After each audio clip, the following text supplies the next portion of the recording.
उदयस्तु श्री महाकाली महालक्ष्मी महासरस्वती राजराजेश्वरी आई साहेब। श्री अंबा माता की जय। श्री अंबा माता की जय। श्री अंबा माता की जय। सर्वांना श्री स्वामी समर्थ। स्वामी महाराजांच्या कृपेने तुमच्या मनातल्या सर्व इच्छा मनोकामना पूर्ण होत हीच महाराजांच्या चरणी प्रार्थना करते आणि आजच्या व्हिडिओला सुरुवात करते। शारदीय नवरात्र उत्सवाला लवकरच सुरुवात होणार आहे। यंदा 22 सप्टेंबर ते 2 ऑक्टोबर पर्यंत प्रत्येकाच्या घरामध्ये सूक्ष्म स्वरूपात आई भगवती विराजमान होणार आहे।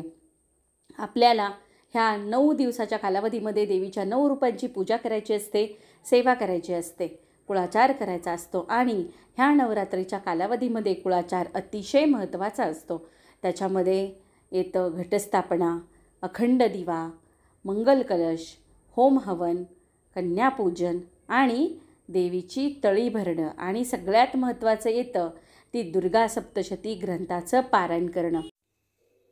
अतिशय महत्त्वाचा भाग आहे। या नवरात्रीच्या कालावधीमध्ये आपण जास्तीत जास्त आई भगवतीची सेवा करणार आहोत आणि त्याच्यामध्ये तुम्ही अगदी कुठलीही कुलदेवी असेल तरीही तुम्हाला दुर्गा सप्तशती ग्रंथाचं पारायण करायचं आहे। आता या 14 दिवसांच्या कालावधीमध्ये हवनयुक्त दुर्गा सप्तशती कसं करावं, 14 पाठ कसे करावे, 9 पाठ कसे करावे, 7 पाठ कसे करावे, 5 पाठ कसे करावे, 1 पाठ कसा करावा या संदर्भातली माहिती घेणार आहोत। तर चला लवकरच व्हिडिओला सुरुवात करूया। सगळ्यात आधी तर व्हिडिओ सगळा पूर्ण बघा, कारण मी तुम्हाला सर्व माहिती सांगणार आहे। आपली कुठलीही कुळदेवी असेल तरीसुद्धा तुम्हाला दुर्गा सप्तशती ग्रंथाचं पारायण करायचं आहे। आता काही घरात ना देवी महात्म्य वाचलं जातं। आता जर तुमच्या घरात देवी महात्म्य वाचत असेल तर तुम्ही दुर्गा सप्तशती ग्रंथ घेऊ नका, कारण काय होतं ना, देवी महात्म्याचे पण रोज 2 पाठ तुम्हाला करायचे असतात। त्याला अर्थात 1 ते 1.5 तास लागून जातो। मग तुम्ही दोन्ही सेवा जर तुमच्याकडनं होत असेल तरच तुम्ही दुर्गा सप्तशती पारायण करा, कारण देवी महात्म्य आणि देवी दुर्गा सप्तशती हे सारखंच म्हणजे एकच सारखं आहे। कारण माझी आई करते, माझी आई देवी महात्म्य पण करते, दुर्गा सप्तशती पण करते। मग तुम्हाला दोन्ही खरेदी करायचं असेल तर ते तुम्हाला तुमच्या जवळच्या केंद्रात मिळून जाईल। नक्कीच तुम्ही केंद्रातून खरेदी करावा। जर तुम्हाला ऑनलाईन हवा असेल तर तुम्ही केंद्रातून मागवला तरीही डिलिव्हरी चार्जेस पडतात, तेवढे 50 रुपये तुम्ही द्यायचे। आणि जर तुम्हाला ऑनलाईन करायचं असेल तर जो तुम्हाला स्क्रीनवर मी नंबर देते त्या मावशींकडनं तुम्ही श्री दुर्गा सप्तशती ग्रंथाचा ग्रंथ तुम्ही मागवू शकता, तुम्हाला मिळून जाईल। ठीक आहे। आता पारायण कोणी करावं? पारायण कोणीही करू शकतो। प्रत्येक स्त्री पारायण करू शकते, कुमारिका करू शकते, ब्रह्मचारिणी जिला विधवा म्हणतात तीही करू शकते। आई भगवतीची सेवा आहे, कुठलीही सेवा प्रत्येक स्त्री करू शकते। मग काही महिलांना असं वाटतं की त्या ब्रह्मचारिणी आहेत, मग दुर्गा सप्तशती पारायण करू शकतो का? होय, नक्कीच तुम्ही करू शकता, कारण आपण आईची सेवा करत असतो। आईची सेवा करत असताना तू कोण मी कोण असं काही बघितलं जात नाही। बिनधास्त सगळ्या महिलांनी सगळ्या सेवा कराव्या। आता समजा या दुर्गा नवरात्रीमध्ये आपण 11 दिवसांचा कालावधी असणार आहे, तर दसऱ्याच्या दिवशी तर आपल्याला आपल्याकडनं सेवा होत नाही दसऱ्या दिवशी, मग 10 दिवस आपल्याला सेवा करायची असते। तर मग या 10 दिवसांच्या कालावधीमध्ये मला माहिती आहे की किती पाठ करायचे। आता समजा कोणाला 14 करायचे, 14 पाठ का करायचं इथून सुरुवात करूया। बघा, प्रत्येकीला वाटतं की एकदा तरी माझ्या वास्तूमध्ये ना नवचंडी व्हावी। आता जर नवचंडी करायला गेलं तर 3 दिवस लागतात, त्याचा खर्च खूप येतो, 50,000 खर्च येतो आरामशीर। जर तुम्हाला तुमच्या घरामध्ये 14 दुर्गा सप्तशती ग्रंथाचं पारायण झालं तर तुमचे नवचंडी केल्याचं फळ तुम्हाला मिळतं। मग जर 14 दुर्गा सप्तशती पारायण करून नवचंडी केल्याचं फळ मिळत आहे तर मग मी का करायला नको? म्हणूनच 14 दुर्गा सप्तशती पारायण करायचं असतं। आता 14 का करावं लागतं हे तुम्हाला समजलं। काही कारणाने महिलांना लहान बाळ आहे, काही नोकरी करतात, त्यांना 14 पारायण करणं शक्य होत नाही। मग त्यांनी काय करावं? त्यांनी अगदी 1 पारायण करा, 4 पारायण करा किंवा 5 पारायण करा। विषम संख्येत 3, 5, 7, 11 मग कोणी 14 पारायण करू शकता। आता बघा, पारायण कोणी करावं हे तुम्हाला समजलं। संकल्प करायचा असतो। आता जर मला माहिती आहे की 14 पाठ करायचे तर मग पहिल्या दिवशी तुम्ही संकल्प करावा, आई भगवती समोर संकल्प करायचा। करायचा माहिती आहे तर पटकन सांगते. उजव्या हातामध्ये पाणी घ्यावं, फूल घ्यावं, त्याच्यामध्ये हळद, कुंकू, अक्षदा टाकावी आणि आई भगवतीला प्रार्थना करावी. तुमचं नाव बोलावं, तुमचं गोत्र बोलावं.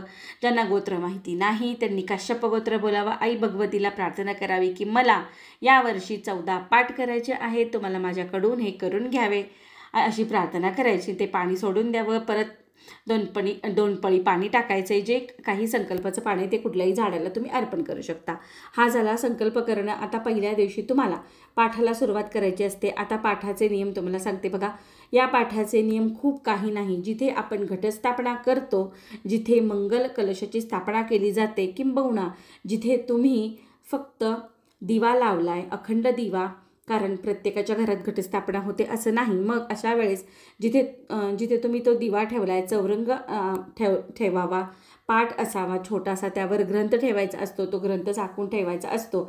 ज्या पद्धतीने गुरुचरित्र पारायण केलं तो आपण झाकतो, त्याच पद्धतीने तो ग्रंथ देखील आपल्याला झाकून ठेवायचा असतो. त्यामुळे पाठ चौरंग घ्यावा, त्यावर ग्रंथ ठेवावा. आणि तुम्हाला केंद्रात जर सामूहिक पाठ करता आले तर अवश्य करा. संकल्पयुक्त पाठामध्ये सामूहिक पाठ ॲड करायचे नाहीत. मी जर 14 पाठ केले आहेत आणि 14 पाठ मी घरातच करेल, केंद्रात जाऊन आपले पाठ मोजू शकत नाही, कारण सामूहिक सेवा ही नक्कीच वेगळी असते. तुम्ही केंद्रात जाऊन पारायण करा, पण जर तुमची संकल्पयुक्त सेवा असेल तर घरातले पाठसुद्धा तुम्हाला मोजायचे. घरातले पाठ तुम्हाला मोजायचे आहेत. आता मांडणी करावी लागते, तर हो नक्कीच एवढा दिव्य ग्रंथ तुम्ही पठण करत आहात, मग मांडणी करा. मांडणी म्हणजे काय? एका चौरंगावर एका छोट्याशा पाटावर ग्रंथ ठेवावा, तो वाचावा. वाचन करून झाल्यावर परत त्याच्यावर एक लाल वस्त्र किंवा लाल, हिरवं किंवा पिवळं कुठलंही तुम्ही टाकू शकता या पद्धतीने. मग आम्हाला बसून वाचता येत नाही, मग गुडघ्याचा प्रॉब्लेम आहे, काहींना मणक्याचा आहे प्रॉब्लेम, मग बसू शकत नाही. नक्कीच प्लॅस्टिकच्या खुर्चीवर, टेबलवर तुम्ही ग्रंथ पठण करू शकता, असं काही नाही. आता हा ग्रंथ तुम्ही कसा पठण करावा? सगळ्यात आधी, कारण दुर्गा सप्तशती ग्रंथाचे 13 अध्याय असणार आहेत. मग आता हा सगळा ग्रंथ वाचायचा का? इथून सुरुवात आहे, कारण नव्याने करताय. काही कारणाने बायकांचं असं ना डायरेक्ट अध्याय पहिल्यापासून सुरुवात करतात, हे चुकीचं आहे. पहिल्या अध्यायापासून सुरुवात करायची नाही. तुम्हाला काय करायचं आहे? तुम्हाला हा सगळा ग्रंथ पठण करायचा आहे. सगळा ग्रंथ पठण करायचा म्हणजे अगदी पहिल्या पानापासून करायचा असं सुद्धा नाही. मी तुम्हाला ते सुद्धा सांगणार आहे. बघा, सगळ्यात आधी काय करायचं? आता समजा माझा पहिला दिवस आणि पहिल्या दिवशी काय होतं ना, पहिल्या दिवशी पहाटे उठून पारायण केलं तर चालतं का? म्हणजेच काय की आपली घटस्थापना नाही झाली तरी पण मी पारायण करू शकतो का? होय, करू शकता. एकतर घटस्थापना असते, उपास असतो, बऱ्याच काही गोष्टी असतात. मग पहिल्या दिवशी तुम्ही घटस्थापना करायच्या आधीसुद्धा पारायण करू शकता, असं काही नाही आहे. आता बघा, तुम्हाला सांगते पहिलं काय आहे, तर पहिलं येतं आहे श्री दुर्गा सप्तशती प्रार्थना. प्रार्थना म्हणायची गरज नाही का? अवतरणिका म्हणायची गरज नाही का? मंगलाचरण म्हणायची गरज नाही का? श्री दुर्ग अष्टोत्तर नाम स्तोत्रम म्हणायची गरज नाही. आपल्याला सुरुवात कुठून करायची आहे?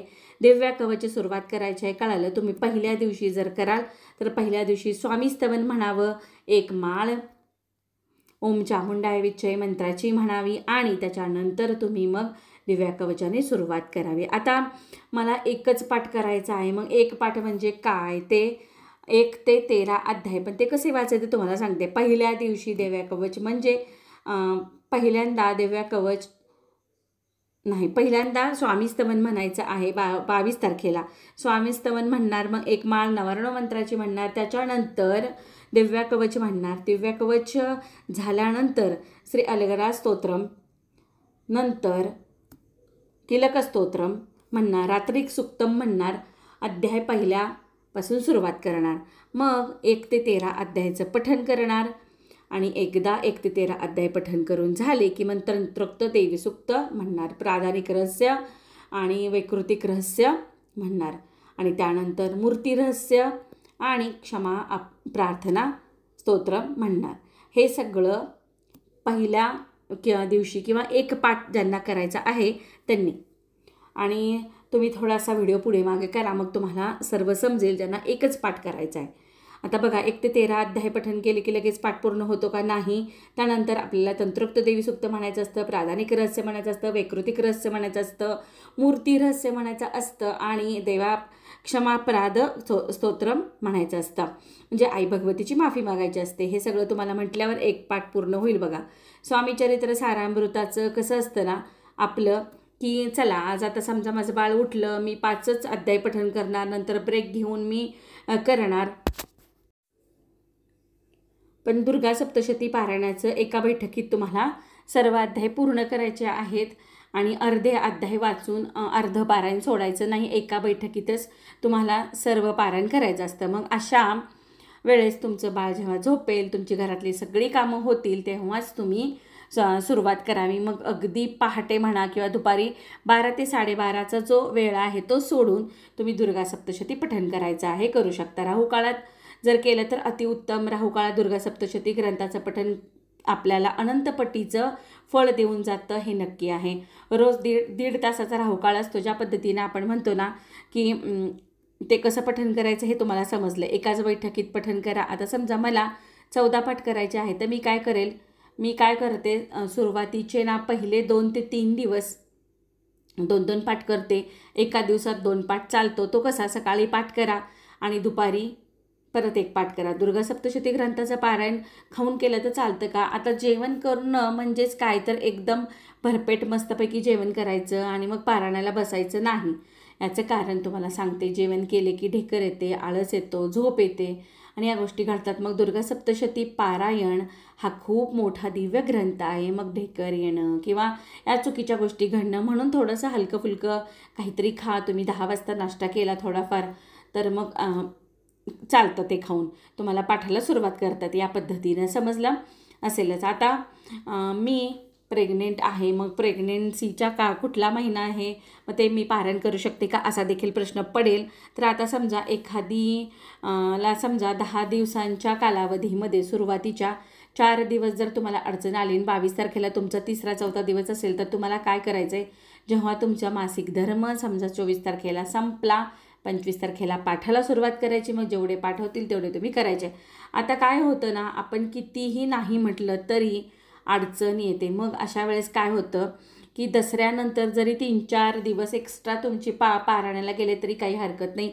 किंबहुना कोजागिरीपर्यंत जरी तुम्ही केले काहीतरी तरी अडचण नाही. आता बाळ लहान आहे, आजारपण आहे, दुखणं आहे, काही सांगून येत नाही. मग अशा वेळेस तुम्ही थोडंसं तुमचं राहिलं ते 3-4 पाठ, तर तुम्ही ते कोजागिरीपर्यंत करू शकता. ते तुम्ही पूर्ण करायचे. पाठ करताना अखंड हा शब्द नाही वापरायचा. म्हणजे संकल्प करताना यथाकालीन जर तुमचं मासिक धर्मामध्ये आला, काही अडचण आली, तर तुम्ही या पद्धतीने करू शकता. दुर्गा सप्तशती पाठ केल्यानंतर घरात काही नियम पाळायचे, तर ब्रह्मचर्य पालन करायचं आहे तुम्हाला कडकडीत. त्याच्याबरोबर येतं ते की नवरात्रीमध्ये माझे उपास नसतात, पण कांदा लसूण वर्ज करू का, अशा बऱ्याच लोकांचे प्रश्न आहेत. उठता बसता उपास करू का, पहिल्या दिवशी करते नंतर अष्टमीला करते असं. मग जर तुमचं तसं असेल तर किंबहुना दुर्गा सप्तशती पठण करत असताना तामसी पदार्थ वर्ज, कांदा लसूण वर्ज, ज्यांचे उपवास नाही त्यांनी. बाकी भागात काही ठिकाणी भातवरण वगैरे खाऊ शकतात. त्याच्याबरोबर महिला जरी पाठ करणार असेल, मुलगी जरी पाठ करणार असेल, तर नक्कीच साडी घालून, बांगड्या घालून, लाल किंवा हिरव्या रंगाच्या बांगड्या घालून तुम्ही कपाळी कुंकू लावणं महत्त्वाचं, हे घालून तुम्ही पाठ करायचे आहेत. आणि दुर्गा सप्तशती पाठ ही आपली आई भगवतीची सेवा करतो आहोत, ही चेष्टा नाही. त्याचे काही नियम आहेत, त्याचं पालन तुम्हाला करायचं आहे. हे नियम महत्त्वाचे आहेत. हेच तुम्हाला मी आता इथे सांगते. जिथे घटस्थापना केली आहे तिथे तुम्ही ग्रंथपठण करणार आहात, तर अर्थात पूर्वेला नाही तर पश्चिमेला तुमचं तोंड असावं, या पद्धतीने तुम्हाला पाठ करायचे आहेत. आता 14 पाठ करायचे आहेत, तर मग तुम्ही जजमेंट घ्या की पहिल्या दिवशी 2-2 पाठ केले, समजा 2, 3, 6 पाठ तुम्ही 3 दिवसात म्हणजे 6 पाठ झाले, तर मग 4 दिवसात म्हणजे 8 पाठ होतील. मग उर्वरितची पारायण आहेत, मग एक दिवस तुम्ही करू शकता. ज्यांना 9 पारायणं करायचे आहेत, मला एवढं करायचं म्हणजे 14 होणार नाही, ते 9 करू का, तर तुम्ही रोज 1-1 पारायण केलं तरीही होऊ शकतं. 1-1 पाठ रोज केला तर तरीही रोज 9 तुमचे होऊन जातात 1-1 पारायण केले तर. आणि ज्यांना 5च करायचे आहेत, मग काय करायचे, घटस्थापनेच्या दिवशी काही अडचण आली नाही, शक्य झालं तर दिवसभर होते, दिवसभर तुम्ही कधीही 1-1 पाठ करू शकता. 3ऱ्या दिवशी 1 पाठ करू शकता. थोडक्यात काय, तुम्हाला 9 5 करायचे आहेत किंवा 9व्या माळेपर्यंत 5 पारायण करायचे आहेत. मग कसे करायचे ते तुम्ही ठरवा. एका दिवसामध्ये एका बैठकीमध्ये एक पारायण आपापल्या सोयीनं करणं हे महत्त्वाचं आहे. आता काहीच करणं शक्य होत नाही, जबाबदाऱ्या आहेत, मी बाहेर नोकरीला जाते, मग अशा वेळेस मी काय करू शकते असा प्रश्न पडेल नोकरदार महिलांना. तुम्ही रोज 2-2 अध्याय या पद्धतीने नित्यसेवा करत असतो ना, त्या पद्धतीने ते 2-2 अध्याय पठण करू शकता. म्हणजेच काय, नवरात्रीच्या कालावधीमध्ये तुमचं एक पारायण पूर्ण होईल. आणि आपल्याला असं वाटते की काही नाही करण्यापेक्षा काहीतरी केलेलं नक्कीच चांगलं. जर माझ्या मागे खूप जबाबदाऱ्या आहेत, मला कामामुळे सेवाच करणं शक्य होत नाही, मग मी एक पारायण करू शकते, एक मनाला शांती लाभते. आणि माझ्याकडनं काही नाही झालं तर देवी आहे, शेवटी करता करविते महाराज आहेत, देव आहेत, आपण फक्त निमित्त मात्र आहोत. मग काहीही करणं नाही शक्य झालं तर एक पारायण करेल. आता एक पारायण कसं करायचं ते तुम्हाला सांगते, ते नीट ऐका. नवरात्रीच्या पहिल्या दिवसापासून आपल्याला 2-2 अध्याय पठण करायचेच. म्हणजेच 22 तारखेला मी पहिला आणि दुसरा अध्याय पठण केला तर 23 तारखेला तिसरा आणि चौथा, 24 तारखेला 5वा आणि 6वा पठण करणार. रोज 2-2-2 क्रमशः. म्हणजेच फक्त 2 अध्याय पठण करायचं असं नाही. पहिल्या दिवशी 1 ते 2 वाचणार, नंतर दुसऱ्या दिवशी मी 3 ते 4 अध्याय वाचणार, तिसऱ्या दिवशी मी 5 ते 6 अध्याय पठण करणार. अशा पद्धतीने रोज 2-2 अध्याय पठण करणार. मग तुम्ही कसे करणार ते तुम्हाला सांगते बघा. आता समजा माझ्याकडनं एकच पारायण होणार आहे, मला माहिती आहे, पण मी काय करणार, 22 तारखेला मी दिव्या कवचनी सुरुवात करणार. नंतर दिव्या कवच पठण करून झाल्यावर अर्गला स्तोत्रम पठण करणार, किलक स्तोत्रम पठण करणार, रात्री सुक्तम पठण करणार. मग अध्याय पहिला आणि दुसरा पठण करणार. हे झालं पहिल्या दिवसाचं सेवा. दुसऱ्या दिवशी जेव्हा मी पठण करणार, मी काय करणार, मग दिव्या कवच, परत अर्गला स्तोत्रम, तिलक स्तोत्रम, रात्री सुक्तम आणि नंतर अध्याय तिसरा आणि चौथा. तिसऱ्या दिवशी असं पठण करणार, दिव्या कवच, अर्गला स्तोत्रम, तिलक स्तोत्रम, रात्री सुक्तम आणि चौथा पाचवा आणि 6वा असे 2 अध्याय मी पठण करणार. आणि शेवटच्या दिवशी मग फक्त शेवटच्या दिवशी काय करणार, एकच अध्याय असतो 13वा. 7व्या दिवशी मग तेव्हा असं पठण करणार की देवा कवच, अर्गला, किलकम आणि रात्रिक सुक्तम. मग परत 13वा अध्याय पठण करणार. पठण करून झाल्यावर मग काय करणार, तंत्रोक्त देवी सुक्तम पठण करणार, प्राधानिक रहस्य पठण करणार, वैकृतिक रहस्य पठण करणार आणि मूर्ती रहस्य पठण करणार आणि मग क्षमा प्रार्थना पठण करणार. हे जेव्हा एक पारायण करणार तेव्हा एक पारायण होणार. आता कळलं असेल, 14 पारायण करणार आहे तर 14 पाठ मी करणार आहे. 14 पाठ करत असताना सगळं रोज वाचायचं, दिव्या कवच सुरुवात करायची आणि क्षमा प्रार्थनेपर्यंत रात्री सगळं करायचं आणि 14 पाठ असे करायचे. आता सगळं वाचायचं आहे, त्याच्याचबरोबर आता समजा मी सकाळी 1 पाठ करणार, संध्याकाळी 1 पाठ करणार. अशा वेळेला मी सुद्धा देव्या कवचनी सुरुवात करणार आणि क्षमा स्तोत्रापर्यंत येणार. संध्याकाळी जरी माझ्याकडनं पारायण करणं नाही झालं तर 7-7:30पर्यंत तरी पठण करायचं. आणि मला पठण करायचं असेल तरीसुद्धा मी दिव्या कवचने सुरुवात करणार आणि त्यानंतर क्षमा प्रार्थना स्तोत्रापर्यंत थांबणार. म्हणजेच काय, दिवसातून 2दा जरी तुम्ही पठण करत असाल तरी तुम्हाला हे सगळं वाचायचं आहे. तुम्ही 5 पारायण करा, तुम्ही 14 करा, तुम्ही 9 करा, तरीही तुम्हाला पूर्ण ग्रंथ वाचायचा आहे. जोपर्यंत तुमचं सर्व पूर्ण होत नाही तोपर्यंत तुमचा पूर्ण पाठ होत नाही. दिव्या कवचने सुरुवात केल्याने क्षमा प्रार्थनेपर्यंत जोपर्यंत तुमचं होत नाही तोपर्यंत तुमची सेवा पूर्ण धरली जात नाही. फक्त 1 ते 13 अध्याय वाचून काही होत नाही. रात्री सुक्तम, दिव्या कवच, अर्गला स्तोत्रम याची सुद्धा फलश्रुती खूप मोठी आहे. याच कारणामुळे दुर्गा सप्तशती हा ग्रंथ खूप मोठा आहे आणि नक्कीच मला माहिती आहे आपल्या सगळ्या भगिनी जास्तीत जास्त दुर्गा सप्तशती ग्रंथाचं पारायण करणार आणि अर्थात सेवासुद्धा करणार आहेत. मासिक धर्म आला चुकून माकून तर 4 दिवस थांबवावे. नंतर समजा 14 पारायणाचा संकल्प केला आहे, मला माहिती आहे की माझा मासिक धर्म येणार आहे, मग अशा वेळेस तो गॅप गेला तरी चालतो. 4-5 दिवस तुम्ही थांबू शकता, नंतर तुम्ही सेवा कंटिन्यू करू शकता. अगदी आपलं कोजागिरी पौर्णिमेपर्यंत सुद्धा चालतं. पण 14 महिला आहेत आणि सामूहिक पारायण झालं तर सामूहिक पारायण तुम्ही ते करू शकता. 14 दुर्गा सप्तशती पाठ होत नाही म्हणजे 14 बायका घेऊन जर तुम्ही करू शकता किंवा आता मी 14 पाठ कबूल केले आहेत, मग माझ्या जावेने वाचले तर चालतील का किंवा दुसरे कुणी वाचले तर चालतील का, असं करू नका. ज्यांनी बोलली आहे त्यांनीच सेवा करावी. नक्कीच तुमच्या घरामध्ये पाठ करणं तुम्हाला अनिवार्य आहे जर तुम्ही बोलला असेल तर. आणि छानपैकी 14 पाठ तुम्ही करावेत आणि नवचंडीचं तुम्हाला फळ मिळणार आहे. समजा हवनयुक्त पारायण कसं करावं बघा. हवनयुक्त पारायण कसं करावं म्हणजे तुम्हाला सांगते, हवन करायचं असतं, गौऱ्या घ्याव्या आणि जर तुम्हाला 5 झाडांची ते छोट्या छोट्या काड्या असतात त्या मिळाल्या तर त्या घ्याव्यात आणि त्याच्याबरोबर ते गौरी प्रज्वलित करावी. सगळं तुम्हाला मांडायचं आहे आणि सगळं मांडून जेव्हा आपण स्वाहा स्वाहा म्हणतो, जेव्हा केंद्रात आपण करतो की नाही हवनयुक्त पारायण, त्याच पद्धतीने स्वाहाकार करायचा असतो.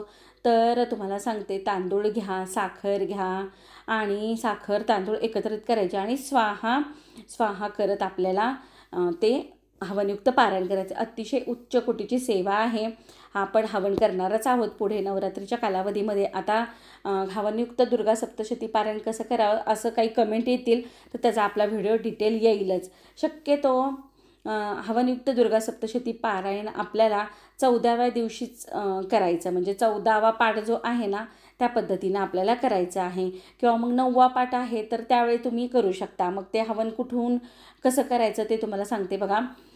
दिव्या कवचने सुरुवात करायची. दिव्या कवच हवन करायचं नाही, अर्गला करायचं नाही, तिलक करायचं नाही आणि रात्री सुक्तम पण करायचं नाही. जेव्हा देवीचा आपण पहिला अध्याय घेतो ना तिथून बघा, आता समजा अध्याय पहिला आणि ओम मार्कंडेय उवाच स्वाहा उवाच जिथे जिथे येणार नंतर तिथे आपल्याला स्वाहाकार आणि असं करत आपल्याला हवनयुक्त हे दुर्गा सप्तशती करायचं आहे. आपण नवरात्रामध्ये ही सेवा घेणारच आहोत, पण आई भगवतीचं तिचं मुख उघडत असते ना तर तिचं ते तोंड उघडतं तेव्हा तो प्रसाद म्हणून आपण तो तिला स्वाहाकार द्यायचा असतो. नक्कीच आपण हवन करणारच आहोत, पण ज्यांना इच्छा आहे त्यांच्यासाठी दुर्गा सप्तशती पारायण हवनयुक्त करायचं, त्याच्यासाठी हे थोडंसं सांगितलं. बाकी आपण तुम्हाला मी पुढची सेवा सांगणारच आहेत. नक्कीच दुर्गा सप्तशती हा ग्रंथ खूप दिव्य आहे आणि महिलांचा तर आवडतीचा विषय आहे. देवीची सेवा, दुर्गा सप्तशती पारायण, गुरुचरित्र, स्वामीचरित्र आणि हो दुर्गा मी तुम्हाला सांगते ना, जोपर्यंत तुमच्या घरात कुलदेवीची सेवा व्यवस्थित होत नाही तोपर्यंत अडचणी मार्गे लागत नाही. ज्या घरात मी तुम्हाला सांगते, आता अर्थात आपण सांसारिक माणूस आहोत, नेहमी संकल्प करत असतो, आपल्या अडचणी आपल्या आईला सांगत असतो, पण तुम्ही तुमच्या अडचणी सांगा आणि सेवा पण करा. दुर्गा सप्तशती ही 12व्या नवरात्री कालावधीमध्ये करा आणि 2026ला मला सांगा तुम्हाला काय अनुभव आला. दुर्गा सप्तशती अतिशय दिव्य प्रभावी ग्रंथ आहे आणि ह्या नवरात्रीच्या कालावधीमध्ये कुठला ना कुठला संकेत आई भगवती देते. तुमच्या मनोकामना पूर्ण झाल्याशिवाय राहणार नाही, हा माझा शब्द आहे. नक्कीच प्रत्येक महिलेने दुर्गा सप्तशती पारायण करावं आणि बघा, जेवढे काही नियम होते ते मी तुम्हाला सांगितले. काही अडचण असेल तर नक्की कमेंट करा, विचारा, सांगायचा मी नक्कीच प्रयत्न करेन. आणि वेळात वेळ काढून तुम्ही हा व्हिडिओ पाहिल्याबद्दल तुमचे मनापासून धन्यवाद. सगळ्यांना श्री स्वामी समर्थ आणि आई भगवतीची सेवा जास्तीत जास्त करा. नवरात्रामध्ये आता लवकरच शारदीय नवरात्र उत्सव चालू होतो आहे, त्यामुळे केलेला हा छोटासा व्हिडिओ आहे. कसा वाटला कमेंट करून नक्की सांगा. आवडला असेल तर एक लाईक आणि एक कमेंट करायला विसरू नका. परत भेटू नवीन व्हिडिओमध्ये. सर्वांना श्री स्वामी समर्थ.